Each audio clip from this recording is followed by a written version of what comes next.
So the number one thing that correlates with male suicide is not depression, and this is super scary. There's one study I saw recently that suggests that 50% of men who kill themselves have no history or evidence of mental illness. And this, I believe the statistic in my clinical practice because I know what depression looks like. I know what bipolar disorder looks like. And half the men that I've worked with, at least, are not actually mentally ill. See, mental illness means a pathology of the mind, which means that the mind is malfunctioning. Most of the suicidal men that I work with, their mind isn't malfunctioning. They genuinely have a life that is no longer worth living. They're looking at things and objectively realizing that there's no way out of this situation. So they turn to suicide. So I know it's kind of like a very controversial statement, but I think that's what my clinical practice has shown, and there's some research to even back that up.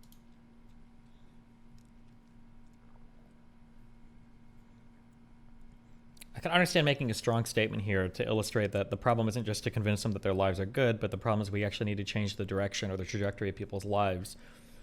But I still don't know if I would. I feel like if you're committing suicide, except for in exceptional circumstances, I feel like there has to be a mental illness at play. Except for in like exceptional circumstances. I've had 3 friends who committed suicide, all of them men. 2 were married, 1 had a 4-year-old daughter. All of them had lots of close friends. 1 was a highly paid surgeon. Life's not worth living is bullshit intended to pander to a social media audience. It's kind of what it feels like, yeah. That it's like an extreme statement for, I don't want to say for clicks, but like it's a hyperbolic statement to get eyes on your statements, basically, yeah. Sounds like a fulfillment issue. Yeah, it sounds like if you're in an area, so like for instance, I believe that people can get to a point to where their life is not worth living. But in order for you to think that your life is not worth living, I think you have to have like some kind of mental illness going on. Except for, like I said, in some circumstances, like if you've got extreme failing health, such that you're just like in pain all the time. Like I said, there are some exceptions that I can understand, but for the most part, I don't think. I think it means life's not worth living is a conclusion people arrive at after a lot of thought rather than a malfunctioning brain. I disagree. I don't think that's the case. Something is in your brain then, because there's just not, humans acclimate, a healthy brain acclimates to an unbelievable amount of stuff. Like even, I've said this before on stream, I think it says yesterday, even people who are like handicapped, like you can lose both your legs, you become quadriplegic, you can have shut in or locked in syndrome, and even these people's happiness will acclimate surprisingly quickly. So the idea that you've done some rational analysis of your life and like, wow, I need to kill myself. Something is not working here. I think something is not working here. I can't tell you whether your life is worth living, but I can tell you that there are a lot of people you can help if you stick around, and if you commit suicide, you're walking out on all the people you could be helping. Okay, that's like the worst.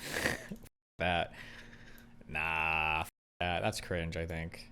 You don't have an obligation. If you genuinely hate your life and want to blow up, whatever, I don't think unless you've got like children, sure, but everyday life for many people is mundane, and that mundane existence isn't one that people today want to live. I mean, I disagree. I think that there are other reasons why people think they don't want that lifestyle. I feel like that comes from a lot of social programming as well. Literally, the first topic you guys talked about in your second session, I wonder if his opinion has changed. There might be, if we watch the rest of the video around this, maybe he pads this out a bit more. What could be an example of a rational suicide? I think most of it would come down to like medical stuff. Like if you legitimately had like chronic pain and it was making you miserable for the rest of your life or something, then I could understand you wanting to die. How do you explain the high rates of suicide? Is it mostly correlated to people are being mentally ill? Well, my guess is going to be it's undiagnosed. That'd be my guess. That the depression is undiagnosed. So it wouldn't surprise me if most people that kill themselves aren't diagnosed with depression, but they probably have something else going on. They just don't have diagnosed. And you can't really autopsy a person's brain for... Yeah, so I think the main thing that I look at is... Oh God, this is old as 3 years ago. Here's the video if you want it. No, I'm good. I don't want to watch all this. Not that much. So except the rest of life will be miserable and lonely whilst watching everyone else have kids and wives and live happy lives whilst being a loser working for $18 an hour at a dead-end job. Yeah, I think that there's like other stuff. I mean, like there are other things you can do with your life. The problem is that I think the thing that would drive you to suicide there isn't like a rational analysis of your life. It's that there's other things socially that are pushing you to feel unfulfilled or unhappy or something else. like that. I think that's like the issue. Because, so for instance, like the easiest example of this is what you might consider a mundane, horrible life. A lot of people throughout time and history, and even on the planet today, would kill to be in your position. Like if you were to go to some kid in some fucked country where it's either starving or ravaged by civil wars or standards of living are so low, and they're like, listen, you can swap places with this American person, but I gotta warn you, your life is going to be quite mundane. They'll be like, okay, and like, I'll do that in a heartbeat, right? So I think that if you feel suicidal, it's not because you're doing some rational analysis. There's a lot of like social factors at play here too. Not to say that doesn't make the social factors fake. Like, you can still definitely have those feelings, and the social factors are willing to drive you in that direction, but yeah. That isn't how people's brains work. Okay. I know what my life Would it is. not just be a byproduct of social media allowing allowing people to view other successes, having a shit enough life while seeing everyone else doing well type of shit? Yeah, I think that could be a big thing that would play into it. 100%, yes. But then it just depends on what you consider a rational analysis or not, I guess. Like, let's say somebody DM you, they're like, I'm coming to kill you tomorrow, and it's going to be excruciatingly painful. And let's say there's no reason to believe that person, but for some reason you do, and then you kill yourself. Is that a rational decision? Well, it really depends on what we mean by rational at that point, right? Because it is rational if you believe that to be the case. Maybe it would be rational to kill yourself. But if you have no reason to believe that to be the case, or if a better form of analysis would change some of your premises, well, now it becomes irrational. It depends, I guess, on how we define rational here. If something horrible happened to you, God forbid, thanks for putting that in. Like paralysis, do you think you'd eventually get over it and accept it, or would you want someone to euthanize you? I mean, right now I feel like I'd want somebody to euthanize me. But I mean, like I said, all the data shows that even if bad things happen, eventually you just kind of get used to it. So, yeah. Yeah, I feel like we really... people used to meet people a lot more in real life. Again, I know everybody wants to talk about feminism or red pill or I don't know, whatever, woke shit or whatever. I really do think that the internet has fundamentally changed so many different ways about how the world works and how we relate to people and everything else.